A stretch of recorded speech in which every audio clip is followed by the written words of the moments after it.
Me llamo Naomi Blake. Tenía 31 años y trabajaba como coordinadora de admisiones en una clínica pediátrica de Minneapolis cuando descubrí que, al parecer, era dueña de una casa que nunca había visto y que tenía un retraso de 3 meses en el pago de una hipoteca que nunca firmé. La llamada llegó un miércoles por la tarde. Estaba revisando los historiales de los pacientes, escuchando a mi compañera de trabajo bromear sobre la última crisis de su hijo pequeño, cuando vibró mi celular con un número que no reconocí. Normalmente, lo habría dejado en el buzón de voz, pero había algo en él, simplemente no parecía spam. Salí al pasillo y contesté. Señorita Blake, le presento a Nathan de la cooperativa de crédito Northlax. Llamo por su hipoteca vencida de la propiedad en Highland. Lleva 3 meses de mora. Lo siento, dije, parpadeando con fuerza. ¿Qué hipoteca? Repitió la cantidad, $623,000. Por un segundo, me quedé sin palabras. Vivía alquilado en un apartamento de una habitación cerca de la avenida Hennepin. No tenía ahorros para la entrada, ni aval, ni me hacía ilusiones sobre ser propietario de una vivienda en esta economía. Esto tenía que ser una estafa. Pero entonces leyó la dirección, Highland Avenue. El nombre no le convenció, hasta que lo hizo. Mi hermana, Elise, y su esposo, Gavin, se mudaron a una preciosa casa estilo craftsman en Highland hacía solo unos meses. Los visité una vez. Comimos pastel de alce en el patio. Y de repente, mi cuerpo se enfrió. Terminé la llamada lo más educadamente posible y me encerré en el baño de personal. Abrí mi informe crediticio con dedos temblorosos. La cuenta estaba ahí, mi nombre, mi número de seguro social, mi dirección actualizada a la de ellos. En ese momento, no lloré, no grité, no llamé a mi hermana. Simplemente me miré en el espejo, viendo cómo mi rostro cambiaba lentamente de la confusión a la comprensión. No fue un error administrativo. No fue una broma. Alguien me había robado la identidad para comprar una casa de $600,000. Y ya sabía quién. Lo que más me aterrorizaba era que las personas que nos criaron probablemente me rogarían que no hiciera nada al respecto. Después de la llamada, todo a mi alrededor se desdibujó. Las alegres paredes de la clínica, el sonido de las risas de los niños en la sala de espera, incluso el zumbido de las impresoras y las enfermeras charlando. Todo se desvaneció en un segundo plano que ya no podía habitar. Terminé el día en piloto automático, sonriendo cuando era necesario, asintiendo cuando me lo pedían, pero en mi interior algo se había roto. Esa noche, de vuelta en mi apartamento, me senté en mi desgastado sofá verde y contemplé la yedra que se extendía por el alféizar de la ventana. Había cultivado esas plantas a partir de esquejes, las había revivido durante los inviernos de Minnesota y les había hablado en las largas noches tras los días difíciles. Mi casita no era glamurosa, pero era mía. Sencilla, honesta, tal como había vivido. Nunca tuve mucho interés en seguirle el ritmo a nadie, ni siquiera a Elise. Ella era 3 años mayor y, desde que éramos niños, ella era la que tenía el foco de atención, reina del baile, licencia en bienes raíces a los 22, esposo con un título en finanzas, SUV de lujo, Instagram curado. Y gestionaba las altas de nuevos pacientes y programaba cirugías. Tenía un par de tacones y usaba mis días libres para ir al dentista. No me consideraba aburrido, sino pacífico. Pero la paz no sale en los titulares. En las cenas familiares, cada 2 domingos, nos reuníamos todos en casa de mis padres en St. Paul. Papá descorchaba una botella de Cabernet y decía que era demasiado joven, mientras mamá servía su famosa lasaña, insistiendo en que sirviéramos 2 porciones antes de probar el primero. Elise siempre llegaba tarde y hacía su entrada con una gran carcajada, grandes historias y pendientes enormes. Me hacía cumplidos sobre mis zapatos y luego me preguntaba si había pensado en mudarme a un lugar más formal que un piso de alquiler. Me reía. Siempre lo hacía. Era más fácil que explicar cómo había priorizado la estabilidad sobre el espectáculo. No preguntaron mucho sobre mi vida. Nadie lo dijo nunca, pero sabía que no encajaba del todo con su idea del éxito. No tenía anillo, ni historias de promoción, ni fotos de vacaciones en la playa. Solo tenía facturas que pagaba a tiempo y una vida de la que no me avergonzaba. Y ahora, esa vida pendía de un hilo. Esa noche, apenas dormí. Me quedé despierto preguntándome cuánto tiempo Elise había planeado esto. ¿Había revisado mi correo mientras me duchaba? ¿Había tomado fotos de mi identificación mientras ponía la mesa para...? ¿Lo sabía Gavin en la cena de Navidad? Claro que sí. Fue él quien se jactó de saber cómo hacer desaparecer el papeleo. Se suponía que iría a cenar el fin de semana siguiente. Elise me había enviado un mensaje a principios de semana, trayendo el postre. Esperamos que sigas separándote de nosotros el próximo mes. La audacia me hizo apretar la mandíbula. Vivían en una casa que tenía mi nombre en la escritura, y ni siquiera me habían dejado elegir el papel pintado. Al día siguiente me presenté en North Lakes Credit Union con mi identificación, mi tarjeta de seguro social y un nudo en el estómago tan denso que respirar me hacía sentir como un trabajo. El gerente de la sucursal, un hombre llamado Evan Carlson, me recibió en una sala de conferencias con paredes grises y una maceta que parecía demasiado perfecta para ser real. Deslizó una carpeta sobre la mesa con una profesionalidad que aprecié y desagradé a la vez.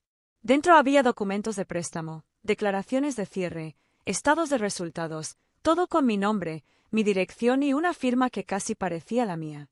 Casi. Todo se procesó en línea, explicó Evan. Cargué documentos, firmé digitalmente y verifiqué mis ingresos. Los ingresos que se indican aquí son generosos, me incliné hacia adelante. ¿Cuánto? 198.000 al año. Solté una carcajada. Gano 42. Su tono cambió. Señorita Blake, si dice que no solicitó este préstamo, parece ser un fraude. Robo de identidad. Deberá contactar a la policía e iniciar el proceso de disputa de inmediato. Quiero copias de todo, dije con una voz más tranquila de lo que me sentía.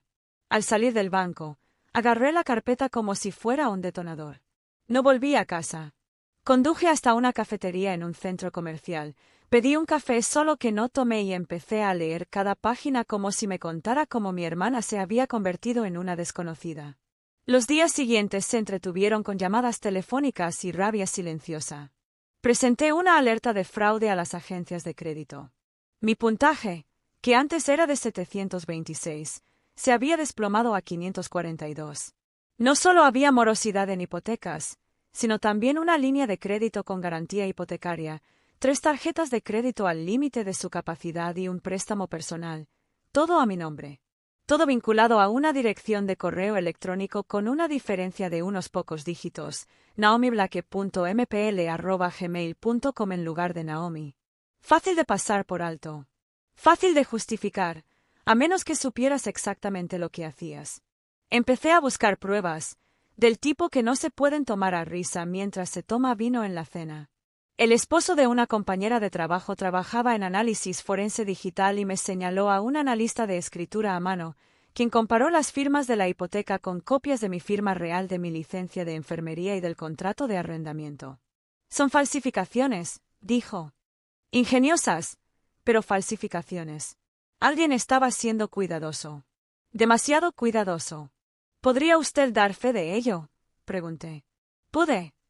Luego vino la parte de la que no estaba orgulloso. Comencé a husmear.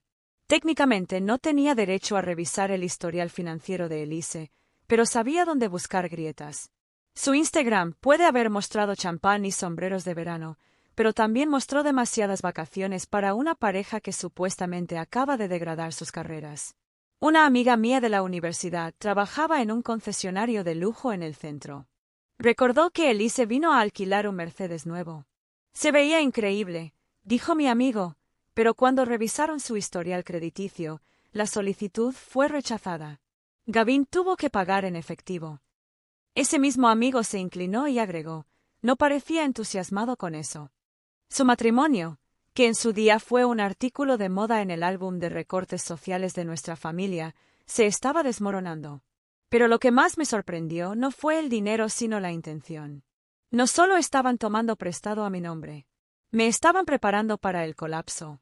La policía confirmaría más tarde que las búsquedas en la vieja computadora portátil de Gavin incluían términos como declararse en quiebra en nombre de otra persona y se puede abandonar legalmente una identidad robada.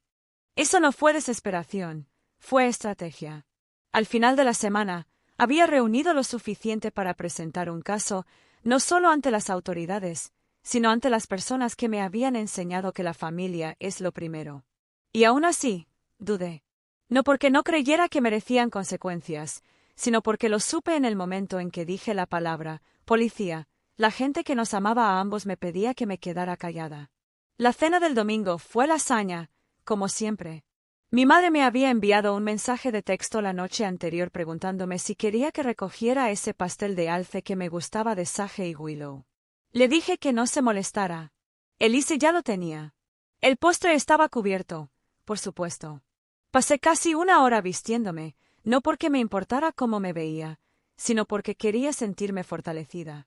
Me decidí por una blusa azul marino y unos pantalones oscuros. Profesional, inquebrantable. No la hermana pequeña con zapatos prestados. No esta noche. La carpeta manila en mi bolso se sentía más pesada con cada paso hacia la puerta. Cuando llegué, todo parecía exactamente igual. Mi papá en su sillón reclinable con una copa de Pinot Grigio. Mi mamá con delantal, yendo de la cocina a la mesa. Gavin estaba ayudando a emplatar el pan de ajo. Y Elise, por supuesto, llegó 5 minutos tarde, con el pelo perfectamente rizado y la blusa de seda color crema desabrochada lo justo para parecer espontánea. Ella me saludó como si nada estuviera mal. Naomi, por fin te ves tan bien arreglada. No sabía de un ascenso. Sonreí. Sin promoción, solo vestirse para la ocasión. La cena empezó como 1000 otras antes. Mi hermano Sam y su esposa estaban allí, charlando sobre su renovación. Elise se jactó del solarium en su nueva casa, que captó la hora dorada en el momento justo. Mi madre se rió. Mi padre sirvió más vino. El pastel de alce se enfriaba en la nevera. Su presencia me dominaba como un desafío. Mientras se retiraban los platos, metí la mano en mi bolso y rodeé la carpeta. Sentía una opresión en el pecho, pero no por miedo. Ahora solo había claridad. Esperé hasta que todos estuvieron en silencio, con los tenedores en reposo y las bocas llenas de vino o de palabras no dichas. Hay algo que necesito hablar con todos ustedes, dije. Una pausa. Mi madre levantó la vista de cuando estaba rellenando el vaso de Sam. Claro, cariño. ¿Todo bien? Elise se inclinó y sonrió. ¿Se trata de citas? ¿Por fin alguien te hizo cancelar tu rutina de regar las plantas los viernes? La mesa rió suavemente. Dejé la carpeta sobre la mesa. El silencio que siguió fue diferente, denso, intencional. Es una denuncia, dije. La presenté hace 3 días. Mi padre se enderezó. Policía, ¿qué ha pasado? Miré directamente a Elise. Se trata de robo de identidad. Fraude. Compra de una casa a mi nombre. Una hipoteca que no autoricé. Documentos que no firmé. Su sonrisa parpadeó. Naomi, ¿de qué estás hablando? Estoy hablando de la casa de Highland Avenue, dije. ¿En el que vives? Mi madre dejó escapar un jadeo silencioso y confuso. Pero ese es su nuevo lugar, ¿no? Asentí. Sí. Y según los papeles, también es mío. La hipoteca, las líneas de crédito, la deuda, todo está a mi nombre. Elise se rió, un sonido agudo y quebradizo. Eso es ridículo. ¿Por qué cómo iba a hacer eso? ¿Falsificación? ¿Declaraciones de ingresos falsas? ¿Usar una dirección de correo electrónico con un carácter diferente a la mía? ¿Enviar todo desde la IP de tu antiguo apartamento? ¿Necesitas más? Abrí la carpeta y deslicé los documentos hacia adelante. Gavin se levantó rápidamente, golpeando ligeramente su silla. No tenemos por qué hacer esto aquí. La voz de mi padre rompió la tensión, baja y desconocida. Siéntate, Gavin. El rostro de Elise palideció. Miró los papeles, pero no los tocó. Se suponía que sería temporal, dijo finalmente. Me robaste la identidad. No la estabas usando, espeté. Vives en una caja de zapatos. Ganas menos de la mitad de lo que mereces. Solo necesitábamos tiempo. Una vez que la práctica de Gavin se recuperó. No, dije. No te atrevas a convertir esto en una misión de rescate retorcida. Mentiste. Construiste una vida a partir de la mía. Gavin exhaló, pellizcándose el puente de la nariz. Te dije que se volvería en nuestra contra. Aceptaste. No firmé los papeles, pero tú lo sabías. Usaste las tarjetas. Pagaste un Mercedes con crédito robado. Mi mamá estaba temblando. Elise, dime que esto no es cierto. Elise la miró como una niña atrapada en una mentira demasiado grande para negarla. Nos estábamos ahogando, dijo. Todos esperaban tanto de mí, la casa, la imagen, el estilo de vida. No pudimos seguirles el ritmo. Mi papá también se puso de pie. Entonces enterraste a tu hermana para no morir en el intento. Ahora había lágrimas. El rímel de Elise se corrió un poco. No pensé que llegaría tan lejos. Pensé que lo arreglaríamos antes de que alguien se enterara. Estabas planeando declararte en quiebra en mi nombre, dije en voz baja. Nunca ibas a arreglar nada. La habitación volvió a quedar en silencio. Finalmente mi padre lo dijo. Fuera los dos. Papá, no. Él dijo, nos ocuparemos de las consecuencias, pero no lo harán bajo este techo. Elise empezó a decir algo, pero luego se detuvo. Gavin la tomó del brazo. Se fueron sin decir una palabra más. Mi madre se hundió en su silla. Ya no sé quién es ella. No respondí, porque yo tampoco. Las consecuencias fueron rápidas, más fuertes de lo que esperaba. El lunes por la mañana, las noticias locales ya habían publicado la noticia.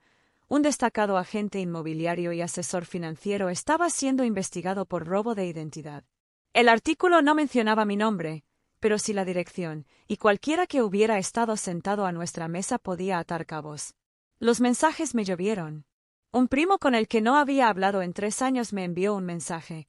¿Es cierto? Un ex compañero de mi primer trabajo comentó en una publicación simplemente, «Maldita sea». Desactivé las notificaciones y dejé mi teléfono en un cajón. Mis padres, en cambio, no se retiraron tan fácilmente. Mamá llamó el miércoles. Su voz sonó débil por el cansancio. Tu papá no quiere ir a su grupo de golf, dijo. Dice que no puede verlos. Lo siento mucho, dije con calma. Ella sigue siendo tu hermana, Naomi. Me quedé en silencio. Cometió un error terrible. Pero debe haber una manera de manejar esto. En silencio. Ahí estaba, la palabra que todos resonaban en torno a ella, en silencio. No era la primera vez que me pedían que guardara silencio para mantener la paz. De pequeña, cuando Elise hacía berrinches o tergiversaba la verdad, me decían que tomara el camino correcto. Lo hice, una y otra vez, hasta que ese camino se convirtió en un precipicio. No cometió ningún error, mamá, dije. Tomó una serie de decisiones deliberadas. Tuvo todas las posibilidades de parar. Mi madre suspiró. Podría ir a prisión. Lo sé. ¿Y los niños? Me estremecí. Harper y Reed, de 5 y 7 años, brillantes, divertidos e inocentes. No pidieron nada de esto. Piensa en ellos, dijo suavemente. ¿Quieres que crezcan visitando a su madre a través del cristal? Fue la primera vez que vacilé. No quería venganza. Quería restaurar mi crédito, mi nombre, mi vida. Pero, ¿valió la pena la justicia a pesar de los daños colaterales? No tenía una respuesta hasta que Stephanie apareció sin avisar, con 2 cafés helados y una mirada que decía que no se creía mi silencio. Intentan hacerte sentir culpable, dijo. No se lo permitas. Tienen miedo. ¿Y los niños? Lo entiendo. Pero déjame preguntarte algo. Se inclinó hacia adelante. Si te hubiera hecho esto un desconocido, ¿lo dudarías siquiera? No. Entonces, ¿por qué la biología le hace un descuento? No respondí. No hacía falta, ya sabía la respuesta. Ese fin de semana, me llamó la fiscalía. Iban a presentar cargos formales. Me preguntaron si quería declarar antes de la audiencia. Les dije que sí. Esa noche, volví a abrir el cajón y miré mi teléfono. Un mensaje sin leer, de mi mamá. Tienes todo el derecho a estar enojado, pero por favor no dejes que esto nos arruine a todos. Escribí y borré 5 respuestas antes de enviar finalmente solo una oración. Ella lo hizo, no yo. 9 meses después de que usaran mi nombre para construir el sueño de alguien más, firmé una hipoteca, mi nombre, mi decisión, mis condiciones. Sin ingresos falsos, sin correos electrónicos fantasma, sin mentiras. Solo yo, un bolígrafo y una verdad ganada a pulso. La ironía me acosaba por todos lados.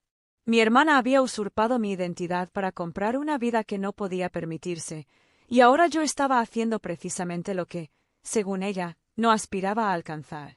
Había comprado un modesto apartamento de 2 habitaciones en Bloomington. El patio trasero estaba descuidado, los electrodomésticos anticuados y el buzón abollado, pero era mío. Lo había pagado con dinero real, crédito real y una paz ganada con esfuerzo. Elise y Gavin se declararon culpables, 18 meses de prisión federal para ella, 12 para él. Su vida, idealizada en redes sociales, se derrumbó bajo el peso de los registros judiciales y la cobertura mediática. No asistí a la sentencia. No me interesaba ver las consecuencias. Estaba demasiado ocupado reconstruyendo lo que intentaban desmantelar. Cuando me mudé, Stephanie trajo champán y un felpudo de bienvenida que decía: «Hoy no, ladrones de identidad». Mis padres vinieron por separado. Mi madre trajo lasaña en una fuente para hornear que reconocí de mi infancia. Mi padre me dio un helecho en una olla de barro y dijo: «No lo dije antes, pero tenías razón en hacer lo que hiciste». No fue una disculpa, pero algo fue algo. Unas semanas después, recibí una carta dirigida con rotulador rosa y sellada con una pegatina de unicornio. Era de Harper. «Querida tía Naomi, sé que mami hizo algo muy malo. Todavía la quiero, pero a ti también. Dibujé una flor para tu nueva casa porque mami dice que cultivas plantas buenas. ¿Puedo ir a visitarte algún día?». Me quedé mirando esa nota durante mucho tiempo. La traición casi me destrozó, pero esta no era una historia de ruina. Era una historia sobre echar nuevas raíces. Puede que nunca perdone a mi hermana, pero ya no necesito vivir en esa sombra. Esta casa, con sus defectos, es mía. Se construyó sobre la verdad, no sobre el robo, sobre los límites, no sobre la culpa. Y por primera vez, me siento seguro dentro de mi propio nombre.